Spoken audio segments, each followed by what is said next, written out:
The lives we save are our own lives. The futures we build are our own futures. The possibilities we create are opportunities for a better world.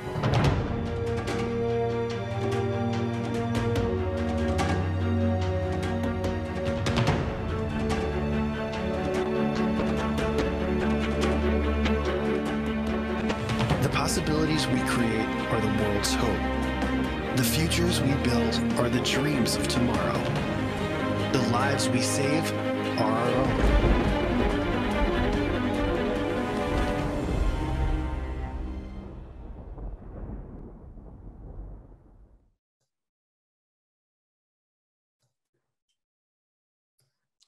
Hello. Welcome to the 22nd induction ceremony into the Space and Satellite Hall of Fame. For SSPI, I'm Robert Bell. We meet at a time of turmoil, a time of suffering. We've lived through years of a pandemic that has taken millions of lives. We watch an armed invasion roll across Europe, across a European nation, I should say, thank God, something we had reason to think would never happen again. We see the steady progress of climate change, once seeming a distant threat, and now a lived reality of storms and heat, drought and flooding in the most vulnerable parts of the world. Now, we don't know who actually wrote these words, but they're familiar to most of us.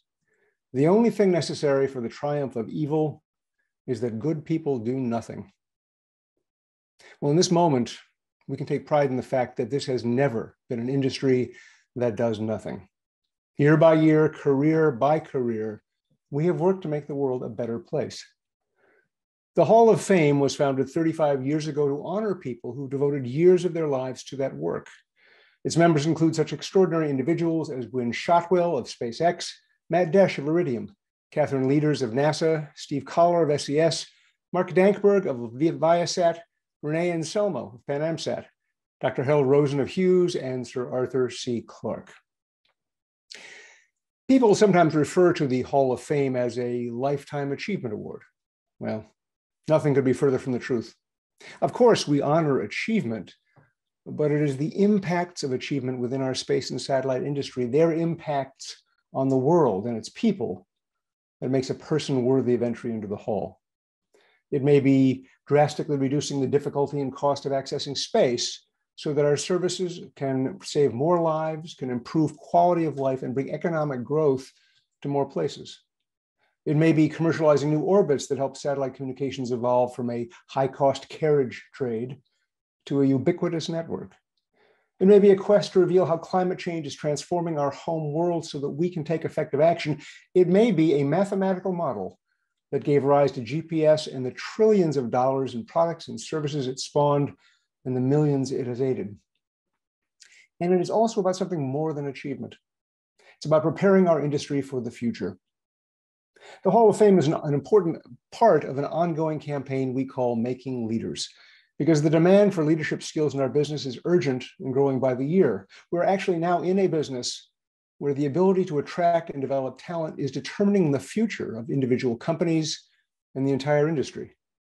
And recognizing and honoring talent is the vital first step. It's how you signal what matters. It's how we inspire the next generations to live up to the example these people present, to never be satisfied with what we can do today, but always to be striving to do the impossible tomorrow. That's the spirit that brought us from Robert Goddard's backyard experiments to reusable launch vehicles that lift off, complete their missions, and return to Earth on a tail of fire. It's what got us from the grainy black and white live via satellite footage of the 1964 Tokyo Olympics to terabytes of broadband capacity in orbit, and it is what will build futures we can hardly imagine. For making today's Hall of Fame ceremony possible, I want to thank Celebration underwriters Mansat, Network Innovations, Northrop Grumman, and SES. Mansat specializes in obtaining international recognition for frequency assignments at the ITU, supporting every aspect of the satellite spectrum filing process. Network Innovations and its NIC4, Fusion Marine, and Field Intel business units provide satellite technology, systems integration, and managed services across a wide range of industries as well as government. Northrop Grumman designs, builds, and delivers space, defense, and aviation-related systems to customers worldwide. SES operates one of the world's biggest satellite communications fleets in both GEO and MEO to manage and deliver high-performance video and data solutions. And I would be remiss if I did not also mention ST Engineering iDirect, which is one of the best known and most effective manufacturers of modems and satellite VSAT antennas in the business. So let us begin our ceremony. To induct our first honoree, it's my pleasure to introduce the CEO of Airbus OneWeb Satellites and a member of SSPI's board of directors, James Hines. It's an absolute honor today to be presenting Frank DiBello. And you'll be pleased to know that I won't spend a whole hour talking about Frank, but I could easily do that. I will try and summarize what he has done for the space business in no more than 5 minutes, and I'll try to be even quicker. He's been a tremendous support to our company to start off with, and I really appreciate that. But I want to go a little bit further back for Frank. So he's worked, first of all, in the industry for over 50 years, but not always in the ways that you might expect. He founded the space industry practice at KMPG, and he guided its success for more than 2 decades. He took satellite programs to Wall Street for financing and helped develop commercial uses for the International Space Station. For President Ronald Reagan, he also served on the Grace Commission, which reviewed budgets for NASA and the US military in search of cost savings. After KMPG, he co-founded SpaceVest, a VC firm focusing on commercialization of defense and space technologies, and served as CEO of Constellation Communications, an early satellite mobile broadband company. But then he accepted a very different assignment, one that would bring the vast economic potential of our industry down to earth. And it was where I first met him. Space Florida was established by the state to promote economic development along the Space Coast, as the area around Cape Canaveral is known. As CEO, he gained a big to-do list. The organization had little credibility in Florida's state capital, and he worked tirelessly to educate legislators and the governor on the potential of our industry and Space Florida's plans to seize it.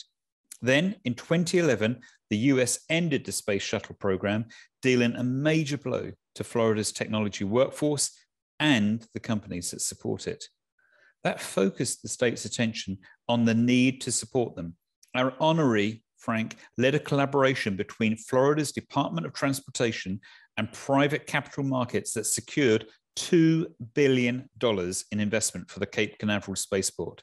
Using that money and a great deal of legwork, Space Florida was able to wean the Space Coast from its total dependence on government programs. It powered the rise of a commercial hub where Lockheed Martin and Boeing assembled human-rated spacecraft.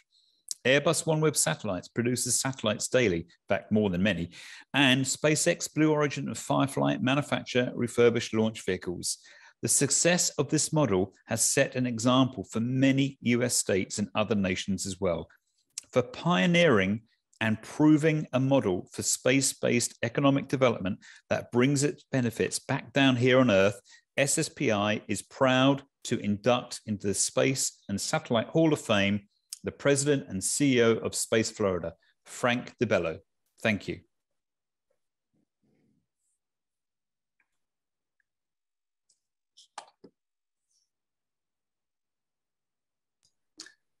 And Frank, could you please turn on your camera and your microphone and share a few words with us? Happy to do so. And if I've done it right, it should be up and running. First of all, thank you, James, for your introduction. Robert, thank you and the board and members of Space and Satellite Professionals International for what I consider to be a very significant recognition through your consideration and selection of me for induction into the SSPI Hall of Fame. I am truly honored to have been chosen for inclusion into this very prestigious body, all of them individuals, pioneers, and true innovators in the satellite industry, many of whom I've worked with, and certainly all of whom I have respected and honored for their contributions to the evolution and growth of this industry. I was truly fortunate to have worked early in my career in the space and satellite industry and have seen its many successes, but also the issues and challenges the industry has faced over the years. We have certainly come a long way. My early years, as James mentioned, involved the packaging of business cases, primarily for fixed satellite services, taking them to Wall Street for finance, working with such companies as ComSat, PanAmSat, Intelsat, and others, the then backbone of the industry. In those early years, we saw the ongoing debate and constant pull and tug between ground segment fiber and the space segment as they fought for market share. The finance community had to be convinced about launch and satellite risk. And we saw the evolution of the space insurance industry as an enabler, which would calm nerves and open up the flow of capital needed to finance this industry's growth. Later, that debate expanded as we moved into an era of low Earth orbit constellations such as Iridium, Globalstar, Teledesic, and Constellation Communications, which I was privileged to lead for several years, and others as a solution for ubiquitous coverage from the space segment, but at the time with uncertain and untested business models. This next era also saw the greater use of satellites for Earth monitoring and commercial digital imaging, opening up new markets and especially new value-added data services models, further enhancing the importance of space and satellite infrastructure. Today, the commercial space and satellite industry stands, in my mind, at the forefront of new innovations in transmission speed and efficiency, data storage and cybersecurity, and in reducing the size of satellites and cost of access to space, making space and satellite technology more accessible and enriching lives all over the globe. Our industry, all of us, are attracting a new generation of entrepreneurs, innovative new concepts, and capital market investors utilizing new financing models to deliver that ubiquitous connectivity at competitive prices. The goals that we all have of truly ubiquitous coverage and affordable connectivity for every nation is near at hand, and satellite networks have truly become the backbone of major national networks for essential communications, transportation, and power grid infrastructure worldwide. Future space and satellite technologies will also enable new approaches to space exploration and off-world exploitation of natural resources or value-creating businesses in orbit or on other planetary bodies. From providing communications around the moon and future Mars missions, to supporting on-orbit robotic services, secure laser links and deep space communications, data storage and retrieval from space. Space and satellite technology will be the enabling and connective tissue of this emerging economy we will see in the next decade in space. We all have much to look forward to, but looking back or looking forward, the most exciting thing about our industry is the new and future leadership that is serving as a beacon and catalyst, powering this industry's potential for the future. I'm proud to be joining my fellow honorees today, as well as the past and future leaders that make up SSPI's community, for their continuing role in helping make our world a more prosperous, healthier, better educated, and certainly more sustainable and inclusive home for all of mankind. So thank you very much for this honor. Well, thank you, Frank, for all you've done. Congratulations on the honor, richly deserved. And folks, he gets what SSPI is here for. So we really appreciate that. Well, actually, we're just going to give you a quick break here just to sort of catch your breath, because you've had a lot brought to your attention right now.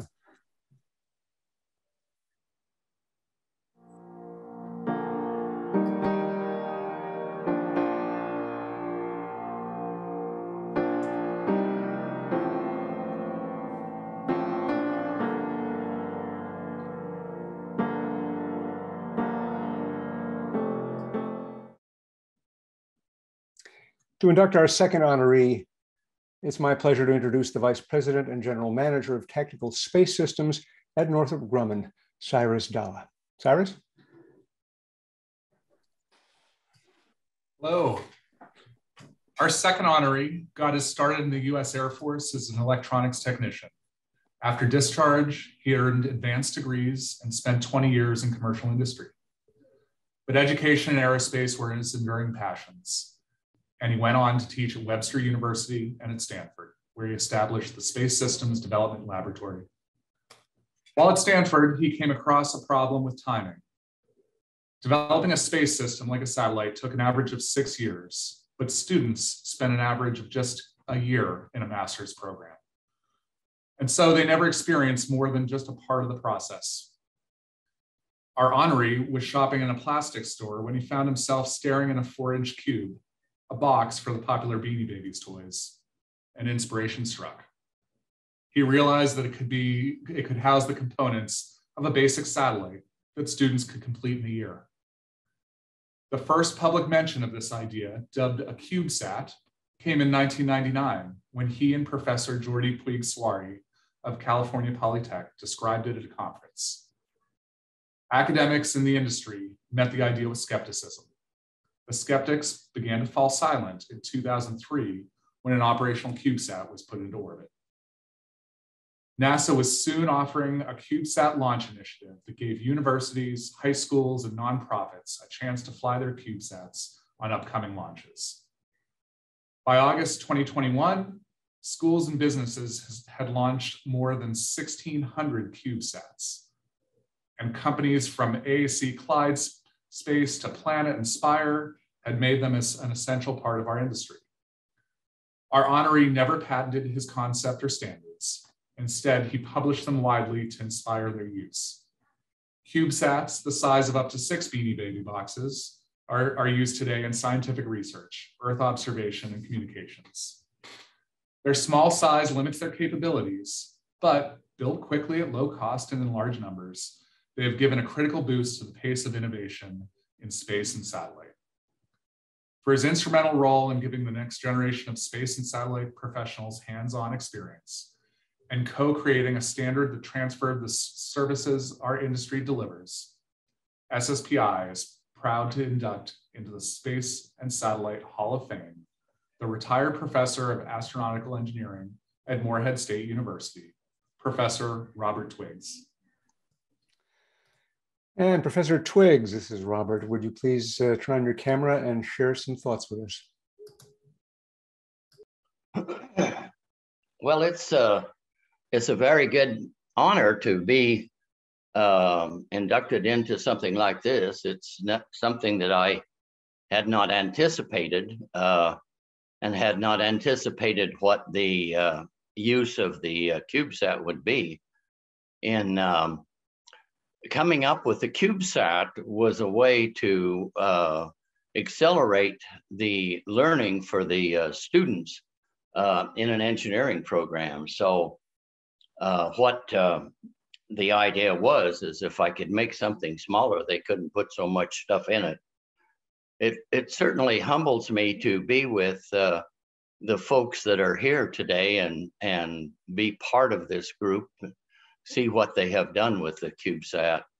The CubeSat, to me, started out as an educational element to get students that were excited about space to be able to get their opportunity to get into space. And one of the thrilling things for me in my career is the fact that the students have built some great satellites, and I've had the opportunity to put my fingerprints on them. So now my fingerprints are in space. Not that I built the satellite, the students built the satellite, and that's what's important. The important thing is the education that the students get out of a project like this. We cannot teach this sort of thing in a regular class. And it's been an experience for all of us that's worked on it, of what this does. And the thing that I really am pushing is STEM education in the education system. I think that has a marvelous effect on the students to have hands-on projects to build things that they actually can do is just really a great thing. It not only it makes the students more confident in what they do, but it also gets them interested in all the other subjects they're learning. When you take a class and you have all of these discrete classes that you take with English and math and that sort of thing, they don't see the relationship of all those. The nice thing about a satellite and a program like this is you see all of this, and that's what's exciting to me. The one thing that we found out, though, is when we got this thing going and the industry got in it, they kind of bumped the education system out with the cost of launches. You know, our initial launch on the Russian rockets that were negotiated by Cal Poly was $30,000 for CubeSat, and it wasn't very long till it got up to 120. That's hard to raise that amount of money in a university. But the NASA program brought about the opportunity to get launches, and that was very good. I'd like to direct your attention to ESA, because every morning when I get up, I sit down with my iPad and I go through LinkedIn and the other programs, and I see so much going on in ESA with regard to students and education that I think they've far surpassed NASA. And that's disappointing, because why should they accept it and do more in it than NASA does? So I have this morning a challenge. NASA and the space industry really needs to be more involved in the education of the students. Just think what it would be if all of the people that are working on CubeSats put $1 away per day and contributed that to a nonprofit organization that could provide funding for STEM education for students. And we ought to start really in the 4th grade. That's where the students get interested in kind of thinking about what their careers are. So I think we've got a real opportunity here to make a difference in the education by putting some funding back in the education system. And so again, thank you very much for this honor with all these prestigious people, something that a farm boy like myself from Idaho never expected to see, but it's a really rewarding thing in my career. And I hope that seeing people like the Planet people who have really grabbed onto this and started commercial application has really been a good thing in the industry. And I hope, and we see so many benefits from it now, but if you're going to have people that go there in the future, you got to invest in the younger in education, in the STEM education. And again, thank you very much. It's a real honor to be part of this group. Well, Professor Twiggs, thank you for that challenge. That's a good one. That's a good one. And you know, with Americans, all you have to do is tell them that somebody else is beating them, and they generally get pretty excited about things. So Cyrus, I want to thank you for your introduction. I also want to mention Momentous Space is an example of a small company that has taken up your challenge. They've actually agreed to fund a launch for students from UK Space, which UK SEDS rather, the Students for the Exploration and Development of Space in the United Kingdom. So, well, you know, watch this space. It's a tough thing to get off the ground, literally, but I think it's going to happen. Let's just, before we plunge forward, let's take another moment to appreciate, well, quite frankly, the miracles that this industry produces.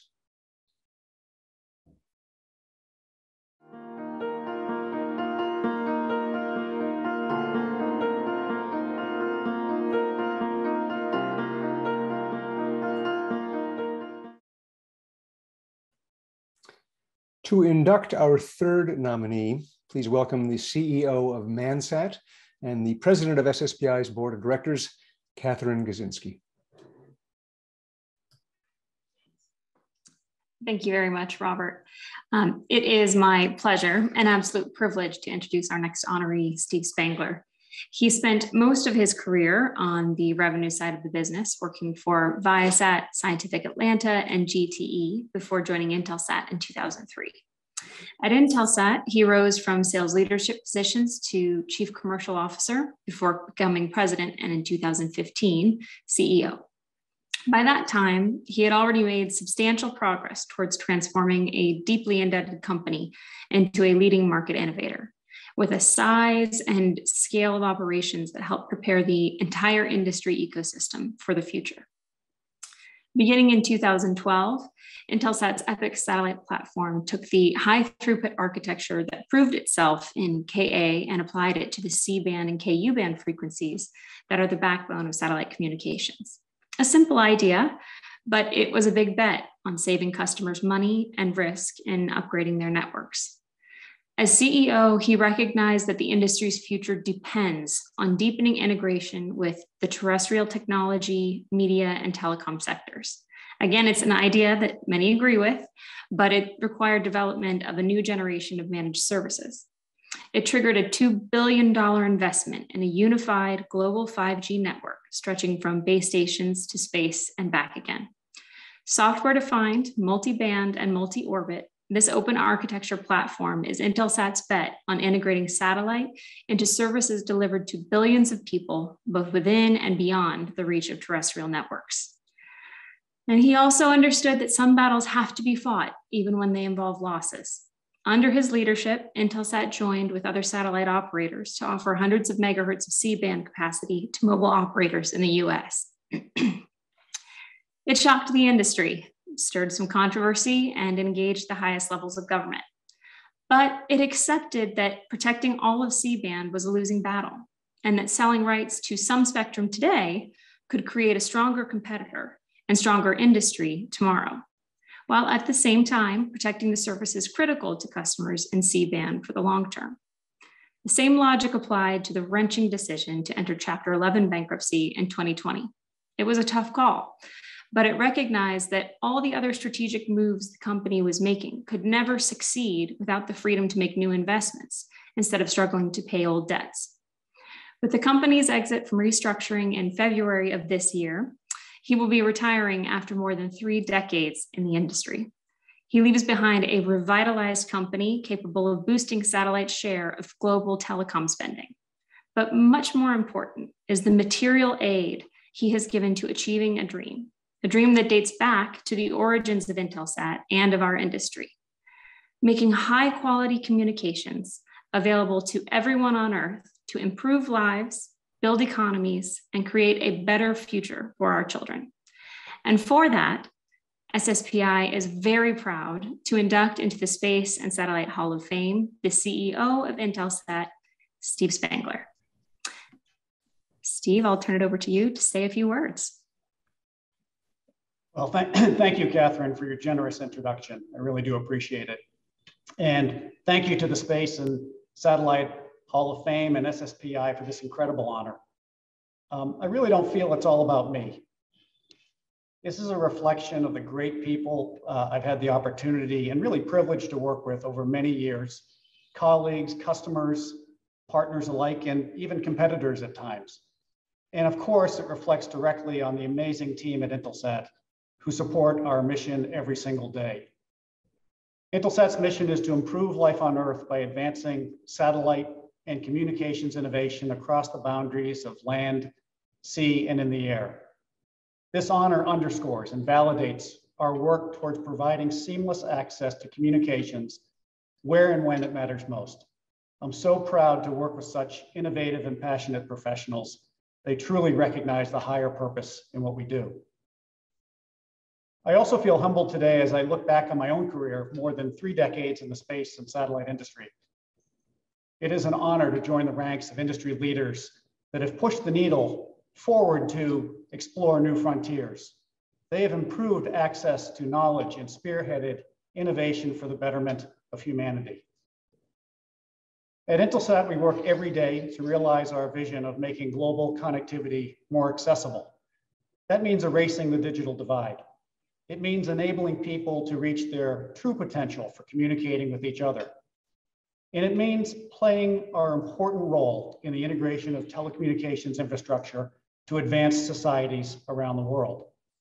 And of course, it means that we will all be there for the people suffering due to the current crisis in Europe. As an industry, we've been able to make huge strides. I believe that satellite and space communications will continue to be the essential unifying technology for extending networks to wherever people may be. I'm encouraged and excited for the future. I'm very optimistic. So let's keep moving forward together to advance communications around the world and to enabling a better lives for people everywhere. I'd like to congratulate fellow honorees today. I'm very, very, very honored to be in the company of such great individuals that are being recognized. And again, thank you for this honor. Well, congratulations, Steve. Congratulations. And thank you very much, Catherine, for that introduction. Yeah, the essential infrastructure. You said it. So again, congratulations. Thank you, Robert. Earlier, I spoke about our Making Leaders campaign, of which the Hall of Fame is a vital part. SSPI's other major campaign is called Better Satellite World, which goes to the heart of what we just heard actually from 3 of our honorees in a row. It has a very different but related purpose. Members of the Hall of Fame have dedicated lifetimes to making space technology serve the people of our world, but that's a story our business actually doesn't tell often enough. We are the world's indispensable infrastructure, as we put it, or the essential technology, as Steve just put it. And yet 98% of what we do is invisible. That's why since 2016, SSPI has been telling stories of lives saved, jobs created, people educated and fed and protected by this industry. And these videos and text stories appear on YouTube and in industry publications. They're shared by our members around the world as a powerful tool for persuading customers and investors of the limitless possibilities of what we do. And this is very, very important, to alert young people to the fact that space and satellite is much more than a career. It is actually a calling to leave the world better than they found it. Since the start of the campaign, the Better Satellite World videos have been viewed by more than 178,000 people. Articles based on them have provided more than 9 million exposures of the Better Satellite World brand and those of our underwriters, with an equivalent value of over $1 million. So we're very grateful to SES for underwriting production of our newest video and to AVL Technologies for underwriting its debut today. And here to introduce it is the Executive Vice President for Global Sales at SES and a member of SSPI's Board of Directors, Elias Sakak. Elias? Thank you very much, Robert. Robert, the people who work in this industry, they take connectivity for granted.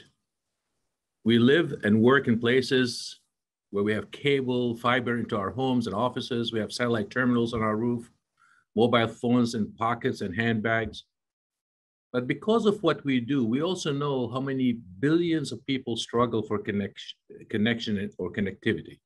Some because of poverty, some people because of lack of options, and some they just live in the countryside, whether in a village in a developing nation or a distant farm in a developed nation. Connecting the countryside is uniquely a job for satellite. At SES, we aim to do the extraordinary in space to deliver amazing experiences on Earth. We are currently in the middle of a $5 billion CapEx investment phase.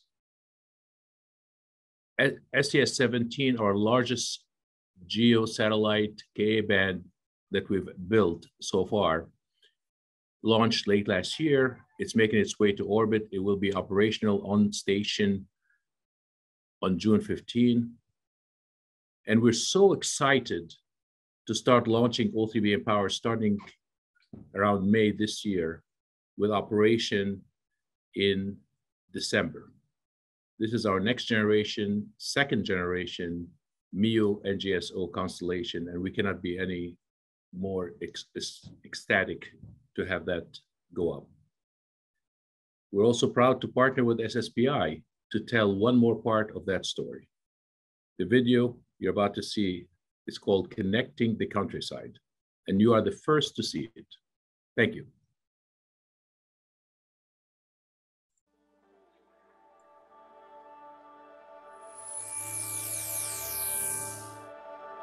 Like magnets attracting steel, cities attract people. In nation after nation, most people live and work in cities and suburbs. They are centers of finance, education, and culture, the natural home of political power. Even in Alaska, 3 out of 4 people live in cities and their suburbs. But almost all the state's income is found in the wide open spaces beyond. It is the same story across the African continent. Most wealth comes from mining, oil, and gas, as it does from Latin America and the Middle East to Russia and China. And everywhere the food and drink, the materials and energy our lives depend on come to us from the countryside. Because most people live in cities and suburbs, broadband and mobile service tend to be good there. People use them for everything from shopping and social media to online learning, healthcare, and working from home. Companies use them to win customers, to sell, to order goods and services, and manage their operations. But not everyone everywhere has the same opportunities. Long distance and challenging terrain are the enemies of connectivity. When people and companies are separated by many miles or kilometers, instead of a few feet or meters, the cost of serving them with wires and cables is punishingly high. And so they live cut off from the services and connections the rest of us depend on. But not if their broadband connection comes to them from the sky. From high in Earth orbit, no place is too far away to reach. That's how companies like SES, a content and connectivity satellite provider, can bring the internet to 700,000 people who live in hard-to-reach areas of Colombia, through more than 1,000 satellite-connected Wi-Fi zones built by the government. Indonesia is a nation scattered across 17,000 islands. The national government and SES are rolling out internet and mobile connectivity to 150,000 of its citizens who live in some of the remotest spots on Earth. And satellite is not just for developing nations. In Canada, the northern province of Nunavut depends on mining, fossil fuels, arts, crafts, and tourism. The businesses and craftspeople depend on satellite to connect them to each other and the rest of the world. In Greenland, fishing produces 90% of exports. The boats sail from small cities and villages stretching along its rocky coast. Satellite links the mobile networks they depend on to do business, stay safe, and keep in touch with family and friends. We all need work and play, shelter and safety, education and information. Today, more and more of those needs are being met by the devices in your hand or on your table. And that's why companies like SES won't stop until everyone has connectivity they can depend on, from morning till night. Space and satellite, the world's invisible, indispensable technologies. Brought to you by Space and Satellite Professionals International, with the support of SES. Well, and thanks to you, Elias, for that introduction, and to SES for sharing that story with our industry and the world.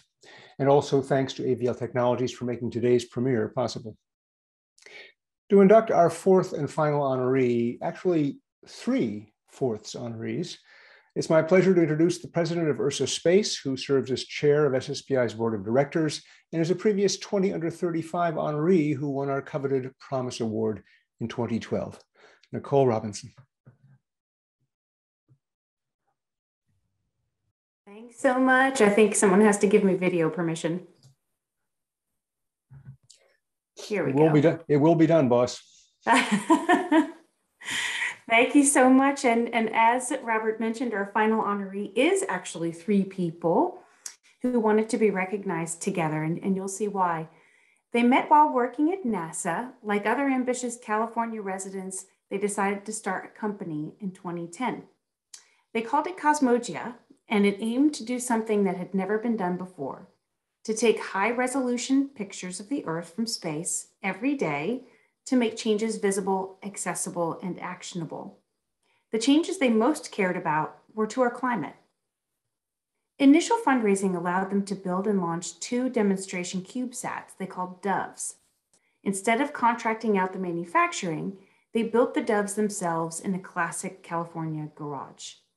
Another round of funding allowed them to announce plans for a 28 satellite constellation called Flock 1, which was launched from the International Space Station in 2014, just 4 years after their founding. Each Dove spent a relatively short time on orbit due to an atmospheric drag, but the low cost of manufacturing and rideshare launches let them produce new generations at a rapid clip. That quickly improved their capabilities and reliability as well. More flocks followed, including a record-breaking launch of 88 satellites. Overall, they launched 500 Doves into orbit, of which 200 are currently active. Like successful entrepreneurs everywhere, they weren't afraid to pivot when opportunities arose. Raising more millions, they acquired the 5-satellite Rapid Eye constellation, and then the SkySat constellation from Google, which they have grown to a total of 21 spacecraft. Combined with the fleet of Doves, they have realized their founding dream of imaging the entire planet daily, a revisit rate never before achieved. The imagery and data the satellites produce is used to monitor farmers' fields, manage crops, and improve yields. It helps defense and intelligence agencies understand events, anticipate their impact, and respond effectively. Governments use it to map land use, manage resources, and monitor urbanization. As our climate changes, it guides decision makers in responding to drought, wildfire, flooding, and climate-induced migration. The company's immense archive of images also provides a global window into the past to illuminate the present and help predict the future. Their remarkable success in less than a decade has helped inspire explosive growth in new Earth observation technologies, as well as space data analytics and new companies. Each successful innovation is adding to our understanding of the planet and better equips humanity for an uncertain future. For adding measurability to our understanding of the planet and better equipping us to preserve it, SSPI is proud to induct into the Space and Satellite Hall of Fame the co-founders of Planet, Dr. William Marshall, Robert Shingler, and Dr. Christopher Boschhausen.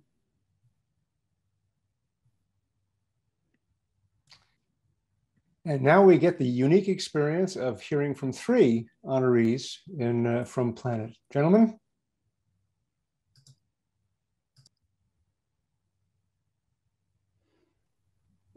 Good morning, everybody. And I think I'm going first, right? If I recall.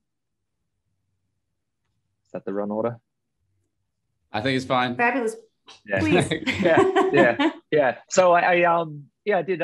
First, I wanted to obviously thank Nicole for that very warm introduction, and Robert and the team at SSPI for the award. It's absolutely amazing what this industry has accomplished, and the vibrancy of the activity happening here is amazing. So it's quite a privilege for us the 3 of us to be here today with such esteemed company. In particular, I would like to congratulate Professor Robert Twiggs for his nomination as well. The work that he did, along with his co-creator of the CubeSat, Jordi Puig-Suari, was absolutely essential. In that sense, we stood on the shoulder of giants, even though they were 10 by 10 centimeters. CubeSats are mighty giants. And I want to acknowledge Bob for the work that he has done tirelessly to open standards and push this out to the world and to get students involved. Without that, Planet would not exist. So yeah, I think one of the things that struck me about your remarks, Bob, was you made the thing small so that people could build it in time, and not through scope creep have the project be too complex and too large and too expensive. So I think the 3 of us, Will, Robbie, and I, set about trying to cram as much as we could in that box. The challenge being at the time that to build a truly high capable small CubeSat, there were no components that we could buy. I think I recall the smallest and cheapest X-band radio we could buy circa 2010 was about 10 kilograms and cost about $1 million. And so we had to develop, these small things to fit inside the box that you had created, which were, essentially trying to miniaturize all of the components down to the size of credit cards and fit them in. And it's interesting to try and fit all of these things into such a small space and yet build a truly high-performing CubeSat. And I think without the concept of containerized launch, none of us would be here today. So I do want to thank you for that. And with that, I'll turn it over to my fellow co-founders. Well, maybe I'll go next then. Thanks, everyone. Thanks, SSPI, for this award. It's an honor, and especially to be alongside Bob and Frank and Steve. And I think this really is an exciting time in the space industry. We're in a space renaissance, and we set about with Planet to take care of Spaceship Earth, the big spaceship that we all live on, which needed more information on a more regular basis to take care of it. So we launched these few hundred satellites that, Nicole, you mentioned, to help us to have more regular imagery of the Earth. As Chris said, we were really building off the work of many other people. I think of all of the space industry within NASA and elsewhere. SSTL that pioneered small satellites, Bob Twiggs with the form factor of that we of course used for our doves, and many, many others. And of course, we're just trying to continue that trend. But we have seen quite an uptick in a couple of trends. We've seen rockets reducing costs 4x. We've seen satellite cost performance increase about 1,000x, all within the last sort of 5-10 years, which is a dramatic change for an industry in a short period of time. But perhaps the most exciting aspect of that is less a satellite or rocket change than what is the result, which is a data change. Really, we're seeing a data renaissance, and it's less about the moon or Mars than it is about the Earth. You see, whether it's Starlink or OneWeb producing more data, communications around the planet, or companies like Planet and various others doing Earth imaging, which helps us to get more data about the planet. Either way, it's helping the Earth with the economy, with our challenges on the Earth. Let me just give you a few examples. We're trying to help in the economy, things like agriculture companies. Millions of farmers use our data to improve crop yield. That's 25% of the landmass of the Earth, trying to help them improve crop yields every day to help with food security and so on. And in sustainability, of course, tracking the planet. Nicole, you mentioned this in the introduction, very much the heart of what Planet is trying to do, help us track climate change, help us to monitor changes in deforestation and so on. And then on a third level, we're also helping with peace and security, where we bring transparency to world events and help us to understand what's going on. For example, in the case in Ukraine right now, where the transparency really helps everyone to cohere around a common picture of what's going on. So in all these kinds of ways, and in all the ways that communication satellites are helping with telemedicine and teleeducation and all this sort of stuff, it's less a space revolution than the upshot is a data revolution that helped us here on the Earth. And so anyway, that's how we see Planet fitting in. And once again, thanks to SSPI for this recognition, and we hope onwards and upwards for the whole industry. Great, thank you. Thanks, Will and Chris. It is a pleasure to be here together for this honor. And Nicole, thanks for the warm introduction. I also would be remiss if I didn't say thank you, Bob. I had the privilege to be an undergraduate at Santa Clara University and worked with this team at Stanford well over 20 years ago, and that's how I was able to design and build first spacecraft. So thank you for your inspiration, your leadership, and continuing to do that all the way through your career. When we were seeing the SSPI's Seeing a Better World, something struck me, which is our space sector really is more like a community, and it's a bit of a calling for the individuals who are part of this global community. And we're deep systems engineers and systems thinkers. It also allows for us to see time in a little bit of a different way. We have more of a planetary perspective, not necessarily which company we're with or which country we were born in, but actually more the interconnectedness of that. And that systems thinking is something that Will and Chris and I brought to everything that we did at Planet.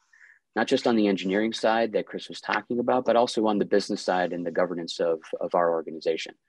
Last year, we turned 10 years old, and we decided to become a public company.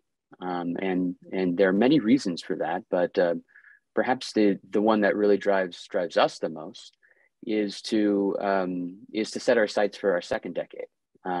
By being a public company, it really does allow for us to accelerate what our space community and the Earth observation community in particular can do to help the planet and to accelerate that help for the planet. This level of transparency that Earth observation brings to our society is critically needed, and that transparency gives accountability. Since I've been born, and Will have said this many times, 70% of the species on our planet have gone extinct. Since the first camera was launched on top of a V2 rocket, we've tripled the population on our planet. We're terraforming our planet, and we keep looking at observations in the rearview mirror. What the Earth observation community can do and what Planet can do is allow for that data to be activated, allow for change on the planet to be understood, where we then understand our shared risks and as well as our shared opportunities to see through some of these solutions. And so that's one of the reasons why I'm super proud that we took a first principles systems thinking approach to the second decade as becoming a public benefit corporation. So this level of transparency is, we take into consideration the effect that this has on our customers, on all stakeholders and the general public.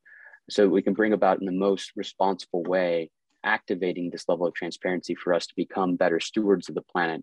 And this is the most important decade for climate action. And our community within the space sector can play an extremely vital role to get us on a common operating picture so that we can then better take care of our home planet and become planetary stewards. So thank you all for the recognition and the honor. I also do want to take a shout out, similar to what was said before. It's not just the three of us. Planet is now 750 people strong. I'm also super proud that SSPI has acknowledged 3 Planeteers for the 20 under 35 cohort. So thanks again for all that you do for bringing our community together. Well, Robbie, thank you. Will, thank you. Chris, thank you. And Nicole, thank you very much for that. Yeah, this is why we get up in the morning, because we want to feel inspired and we're succeeding. So I'm going to leave you with a final restful moment here from our final frontier before we close out our program.